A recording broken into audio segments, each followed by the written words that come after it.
The mess hall went silent. Every cadet in the room staring at the old man in the grease-stained apron, his wrinkled hand raised while 30 younger soldiers kept theirs firmly at their sides. What none of them knew, what the general standing at the front of the room was about to reveal, would turn a simple question into a lesson none of them would ever forget. Ambidextrous shooting isn't just a skill, it's a philosophy. And this 78-year-old cook was about to teach them why it matters more than anything else they'd learned this year. Type skill, if you believe true mastery has no age limit. The morning had started like any other at Camp Mercer. Reveille at 0530, PT by 6, breakfast formation at 0700. The Virginia humidity was already building, that thick summer air that settled into your lungs and stayed there. 240 cadets filed through the mess hall, trays clattering, voices echoing off the concrete walls. Nobody paid attention to the kitchen staff. Nobody ever did. Harold Winston had been cooking at Camp Mercer for 11 years. Before that, he'd worked at a veterans centre in Richmond. Before that, well, that was a longer story. At 78, he moved slower than he used to. His knees ached in the morning, his shoulders complained when he lifted the heavy stock pots, and his eyesight required the thick glasses that perpetually fogged up over the steam tables. But his hands were steady. Always steady. That was something time hadn't taken from him. He worked the breakfast line with practiced efficiency, scooping scrambled eggs and laying bacon strips on plates that passed by in an endless stream. The cadets rarely looked at him. When they did, they saw what they expected to see. An old black man in a white apron, hair gone grey, face lined with decades of early mornings and hot kitchens. Someone's grandfather, maybe. Someone who'd spent his life in service positions, invisible and unremarkable. The commotion started around 0745. Sergeant Major Perkins, the senior marksmanship instructor, had collapsed during the morning briefing. Heart palpitations, they said. The medics rushed him to the base hospital while the training schedule fell into chaos. Today was supposed to be the advanced marksmanship qualification, a critical evaluation that would determine which cadets moved forward in the selection process and which would be recycled back to basic training. Brigadier General Catherine Hayes arrived at the mess hall 40 minutes later. The cadets snapped to attention, the sudden silence replacing the usual breakfast chatter. General Hayes was a legend at Camp Mercer. 32 years of service, combat tours in Iraq and Afghanistan, and a reputation for expecting excellence without exception. When she spoke, people listened. When she asked questions, people answered carefully. At ease. Her voice carried without effort, the kind of command presence that couldn't be taught. We have a situation. Sergeant Major Perkins is being evaluated at medical. He'll be fine, but he won't be conducting today's training. I need to know what resources we have available. She consulted with her aide for a moment, then addressed the room again. Today's scheduled session includes ambidextrous shooting techniques, cross-dominant training. For those of you who don't know, this means learning to operate your weapon effectively with both hands, from either shoulder. It's a critical skill for urban combat, vehicle operations, and any situation where cover or injury forces you to switch sides. A murmur passed through the cadets. Ambidextrous shooting was considered advanced material, something most soldiers never truly mastered. The fundamentals were challenging enough without adding the complexity of mirror image operation. The problem, General Hayes continued, is that qualified instructors for this specific discipline are limited. Sergeant Major Perkins was one of 3 on this installation certified to teach it. The other 2 are currently deployed. She paused, scanning the room. So I'm going to ask a simple question. Is there anyone in this room, anyone at all, who has formal training or significant experience in ambidextrous rifle operation? Anyone who can demonstrate proficiency shooting from both shoulders with equal accuracy? Silence. The cadets looked at each other, some with expressions of relief that they wouldn't have to volunteer, others with frustration that their training schedule was being disrupted. A few hands started to rise, then fell as their owners reconsidered whether their limited experience actually qualified.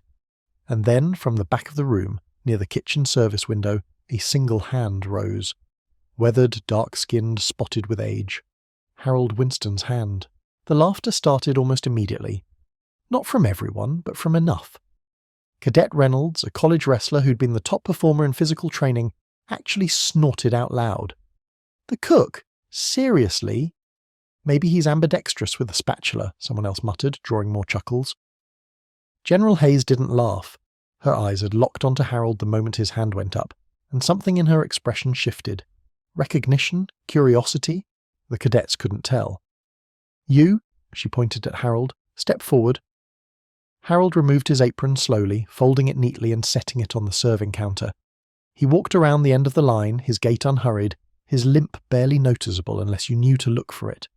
The cadets parted to let him through, some still smirking, others simply confused. What was an old cook doing answering a general's question about combat shooting techniques? He stopped in front of General Hayes and stood at a position that wasn't quite attention, but wasn't far from it either. His posture straightened subtly, shoulders back, chin level. It was so natural that most people wouldn't have noticed the change. But the general noticed, her aide noticed, and a few of the more observant cadets noticed too. "What's your name?" General Hayes asked. "Harold Winston, ma'am, kitchen staff." "And you have experience with ambidextrous shooting, Mr. Winston?" "Yes, ma'am." "Some experience?" Reynolds laughed again from somewhere in the crowd. "Some experience flipping pancakes with both hands, maybe?" General Hayes's eyes flicked toward the source of the laughter, and it died instantly. When she looked back at Harold, her voice was softer, almost gentle. "Tell me about your experience, Mr. Winston." Harold was quiet for a moment. When he spoke, his voice was even, unhurried, carrying that particular weight that comes from describing things that actually happened rather than things imagined. "I received my initial cross-dominant training at Fort Bragg in 1967, ma'am. Advanced instruction at the Military Assistance Command Training Facility in Nha Trang, 1968. Additional specialized training through the Phoenix Program Coordination Center, and approximately 14 months of practical application in Quang Tri Province, operating primarily in what they called denied areas." The laughter had stopped completely. Several cadets leaned forward, trying to process what they'd just heard. Fort Bragg in 1967, Nha Trang, Phoenix Program. These weren't terms that a mess hall cook should know, let alone claim personal connection to. General Hayes nodded slowly. "MACV-SOG? "Attached, ma'am, not formally assigned. My records would show me as advisory personnel." "Would show or do show?" A hint of something crossed Harold's face, not quite a smile. "That depends on the clearance level of whoever's asking, ma'am." The aide was already on his phone, stepping away from the group, his expression shifting from skepticism to something else entirely. General Hayes continued her questioning, but her tone had changed. This wasn't an interrogation anymore. It was a conversation between professionals. "Mr. Winston, if I asked you to demonstrate ambidextrous proficiency right now, could you do it?" "Depends on what you have available, ma'am. My hands aren't as steady as they used to be. But for demonstration purposes, I believe I could provide adequate instruction." "And what would you consider adequate instruction for these cadets?" Harold's eyes swept across the room, taking in the young faces, the mix of skepticism and growing curiosity. "With respect, ma'am, most of these soldiers don't understand why ambidextrous shooting matters. They see it as a trick shot, a nice to have. They don't understand that in certain situations the ability to switch shoulders isn't an advantage. It's the difference between going home and going home in a box." General Hayes turned to face the cadets. "Mr. Winston, I'm going to make a request that is entirely voluntary. You're civilian staff. You have no obligation to participate in training operations, but if you're willing, I'd like you to demonstrate ambidextrous shooting techniques for these cadets, and I'd like you to explain why it matters, not from a textbook, from experience." Harold looked at her for a long moment. Something passed between them, an understanding that went beyond rank or age or the circumstances of this particular morning. "I'd be honoured, ma'am, but I should warn you. When I teach the way I was taught, and the men who taught me didn't believe in gentle. I wouldn't expect anything less. Cadets, finish your breakfast. We move to Range 4 in 30 minutes. Mr. Winston, I'll have someone bring you appropriate clothing." "That won't be necessary, ma'am." Harold reached into his back pocket and pulled out a small leather case. Inside was an ID card, faded and worn, that he handed to the general. "I keep my range certification current. Old habit. They let me use the facilities on my days off." General Hayes looked at the card, then back at Harold. The corners of her mouth turned up slightly. "Of course you do.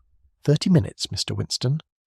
Range 4 was the precision facility, equipped for both static and dynamic shooting exercises. By the time the cadets arrived, Harold was already there, standing beside a table laid out with several rifles and a variety of equipment. He'd changed into a simple olive-drab t-shirt and cargo pants, his kitchen whites replaced by clothing that suddenly made him look less like a cook and more like what he actually was. The cadets formed up in rows, their earlier amusement replaced by uncertainty. Word had spread during the walk from the mess hall. Someone had looked up the Phoenix program on their phone. Someone else had Googled MACV-SOG. The whispered information passed through the formation like a current, changing the way they looked at the old man checking the action of an M4 carbine. "Let me tell you something about war," Harold began without preamble. "Most of what you've been taught assumes optimal conditions. Proper stance, proper grip, proper sight picture, proper everything.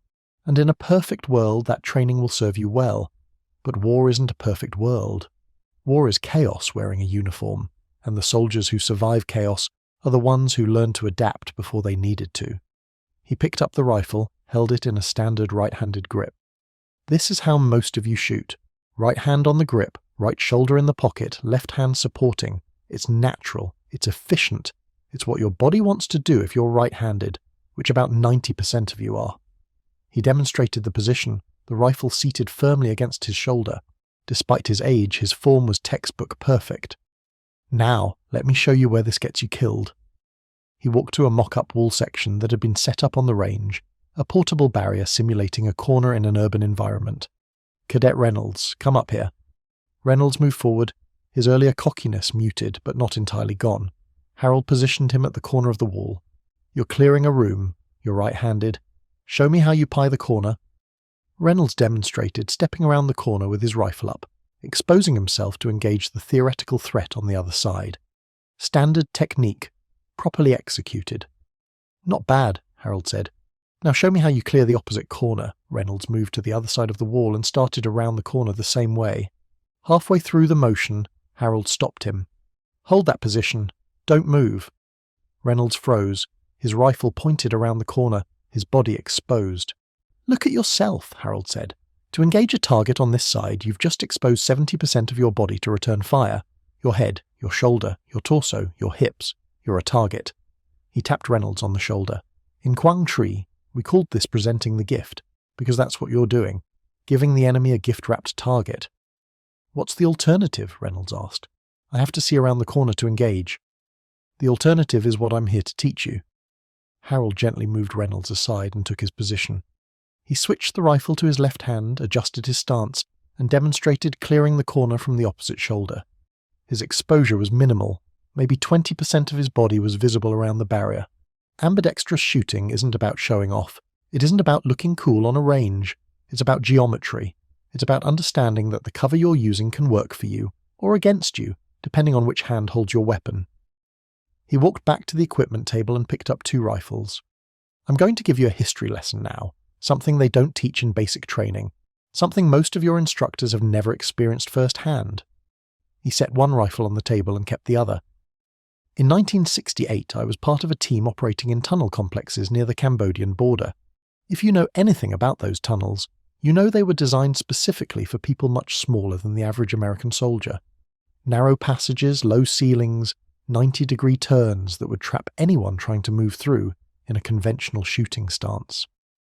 The cadets were silent now, all attention focused on the old cook who was describing things that sounded impossible. "The first time I went into a tunnel, I was right-hand dominant like most of you. 3 weeks later, I was completely ambidextrous. You know why? Because the tunnels didn't care about my preferences. Some passages turned left, some turned right. If I could only shoot from my right shoulder, I was dead at every left-hand turn. The geometry guaranteed it." He demonstrated, mimicking the confined movement of a tunnel fighter. The rifle switched from hand to hand, shoulder to shoulder, with a fluidity that belied his age. "I learned fast because I had to. The men who didn't learn fast didn't come home. That's not a metaphor, that's not an exaggeration. That's a fact. I watched good soldiers, brave soldiers, die because they couldn't adapt to shooting from their weak side. Because nobody had taught them that dominant hand could get them killed." General Hayes had arrived at some point during Harold's demonstration. She stood at the back of the group, watching with an expression that the cadets couldn't quite read. Respect, certainly, but also something else. Something like gratitude. Harold set the rifle down and picked up a marker, walking to a large whiteboard that had been set up near the firing positions. "Let me teach you the physics of why this matters. Pay attention, because this could save your life." He drew a simple diagram of a human figure behind a corner. When you shoot right-handed around a left-hand corner, you expose your entire firing side to return fire. That's your shoulder, your arm, your torso, your head, leaning out to acquire the sight picture. A skilled enemy needs less than 2 seconds to put a round through everything you've exposed. He drew another figure, this one shooting left-handed around the same corner. When you switch to your weak hand for a left-hand corner, you expose only what's necessary. Your hands, your weapon, and just enough of your head to see your target. You've reduced your exposure by approximately 60%. "But you sacrifice accuracy," someone called out. Cadet Morrison, the same name from the previous training session, different person. "Shooting weak-handed means every fundamental is backwards. It takes years to develop equal proficiency." "Does it?" Harold set down the marker. "Let's test that theory.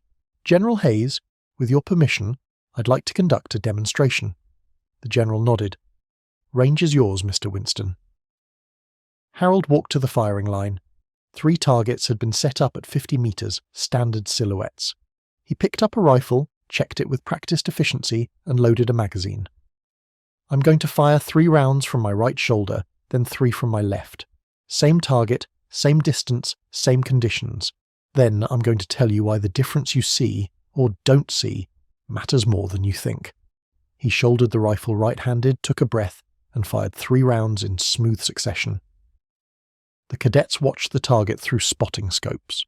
3 holes tight grouping center mass. Without lowering the rifle, Harold transitioned the weapon to his left shoulder. The movement was fluid, practiced, the rifle rotating across his body and settling into a mirror image position. His stance adjusted automatically, weight shifting, feet repositioning. 3 more rounds. The target now showed 6 holes, 2 distinct groupings, both center mass, both within a 4-inch circle. "That's not possible," someone whispered. "He's 78 years old." Harold set the rifle down. "It's not just possible, it's necessary. And here's the part nobody tells you about ambidextrous shooting. It's not about making your weak hand as good as your strong hand. It's about making both hands adequate for the situation you're in." He turned to face the cadets. "In combat, you don't need perfect accuracy. You need sufficient accuracy applied at the right moment. A 90% accurate shot from cover beats a 100% accurate shot while you're bleeding out from the round you took because you exposed yourself unnecessarily." General Hayes stepped forward.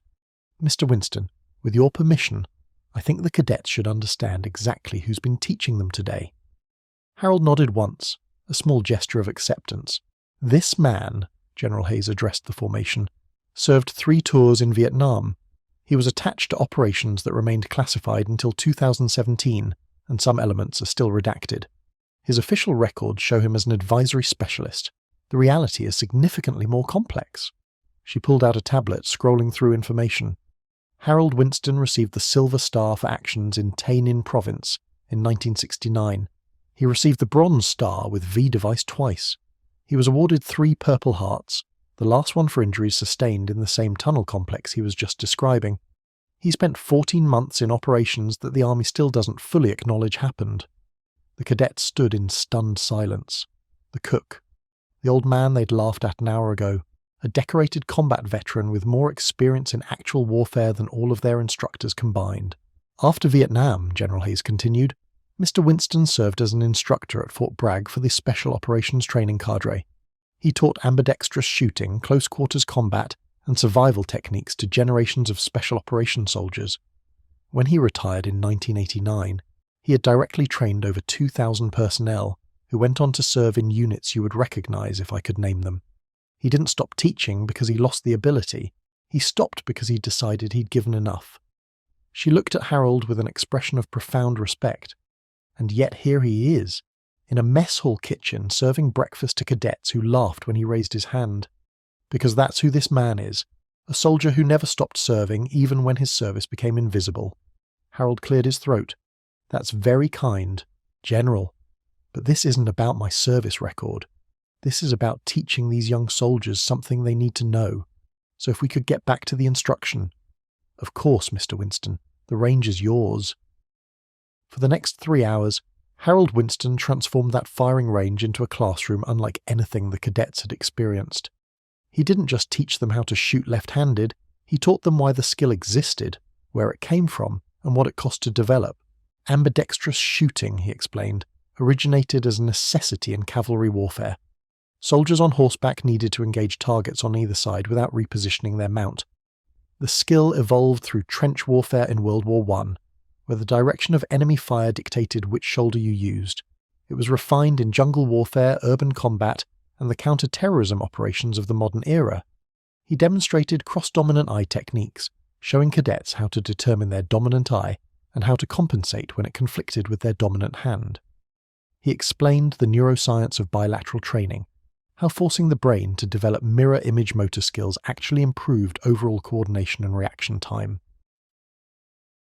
The reason most people struggle with weak hand shooting, Harold said, isn't physical, it's mental.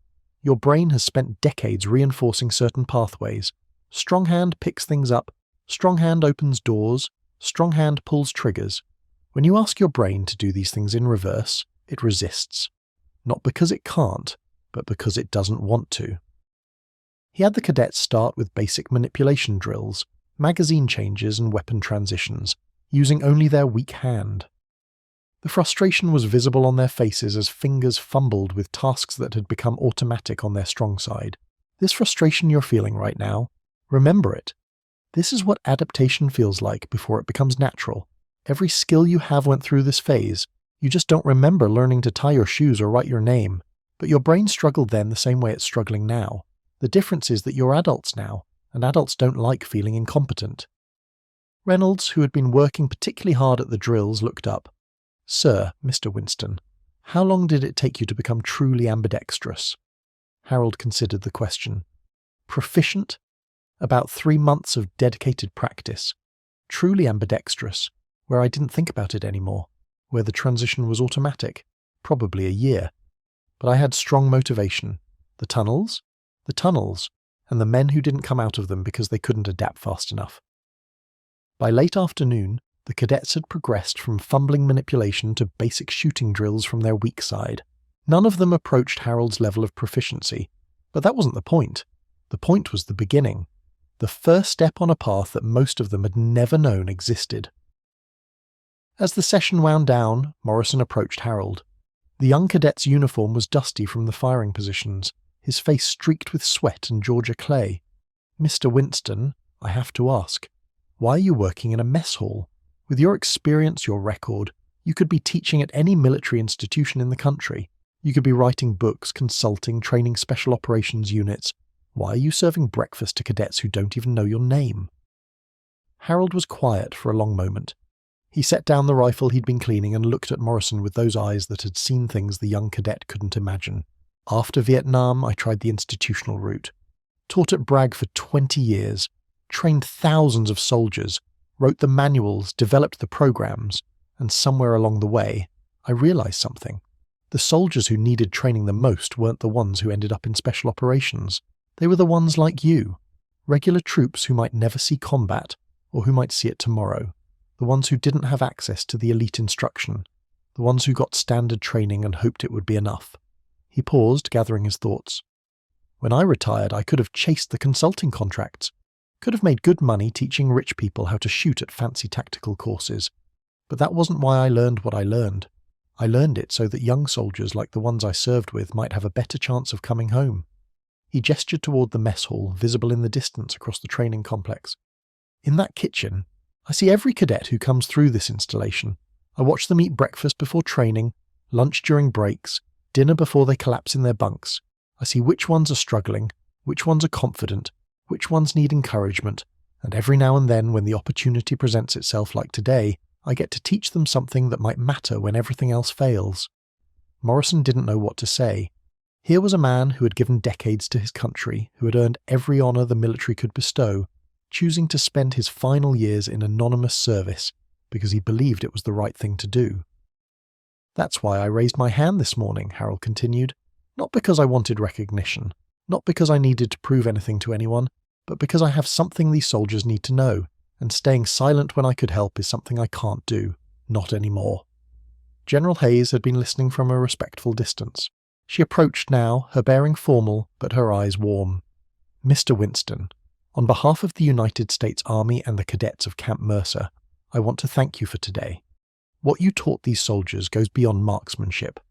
You showed them what service really means, what it looks like when it's not about recognition or reward, but about the mission and the people you serve beside."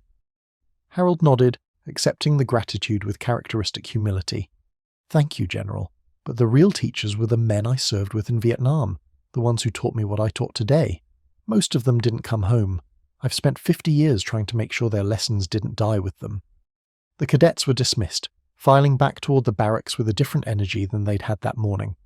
The mockery was gone, the assumptions were gone. In their place was something quieter, something that would take time to fully process. The understanding that excellence can wear any face, carry any title, and show up in places you'd never expect to find it. Reynolds stopped beside Harold on his way out. The young cadet's earlier arrogance had completely evaporated, replaced by something that looked remarkably like humility. "Sir, I owe you an apology. What I said this morning in the mess hall laughing at you, it was disrespectful and ignorant." Harold looked at him steadily. "Cadet Reynolds, you didn't know. That's not a fault, that's a fact. The question isn't whether you were ignorant this morning. The question is whether you'll be ignorant tomorrow. What you do with what you learned today, that's what matters." Reynolds nodded slowly. "I'm going to practice. The weak hand drills. Every day until I can do them without thinking."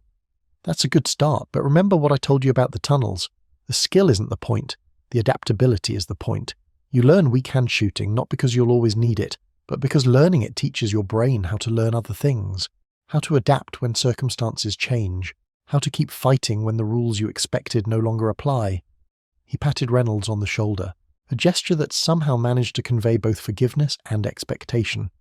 "Now go get some chow, and if I see you in the mess hall tomorrow morning, I expect proper respect for the scrambled eggs. I put a lot of effort into those."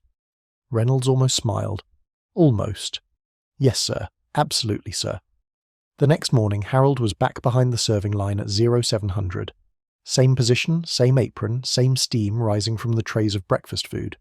The cadets came through in their usual stream, trays extended, voices blending into the familiar mess hall noise. But something was different. Every cadet who passed Harold's station nodded.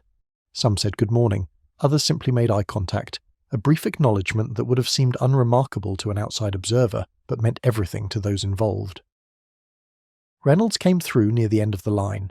He took his scrambled eggs with a quiet, "Thank you, sir," that made several of his fellow cadets glance over in surprise. Harold just nodded and kept serving. This was the job. This was the mission. Not the recognition or the gratitude, but the service itself.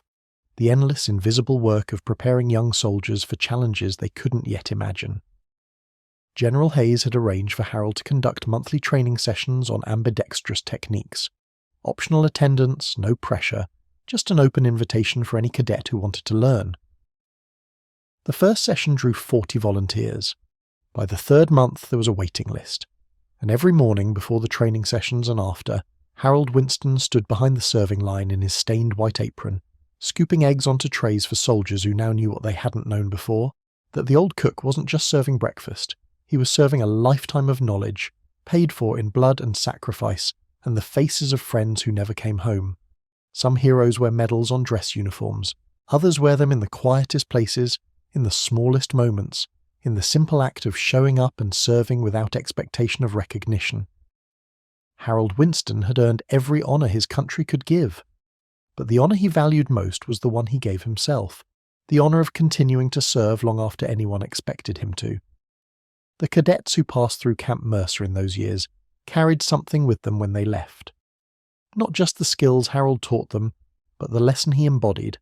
That service doesn't end with retirement, that wisdom doesn't require recognition, and that the most dangerous mistake you can make is assuming you know someone's story just by looking at them.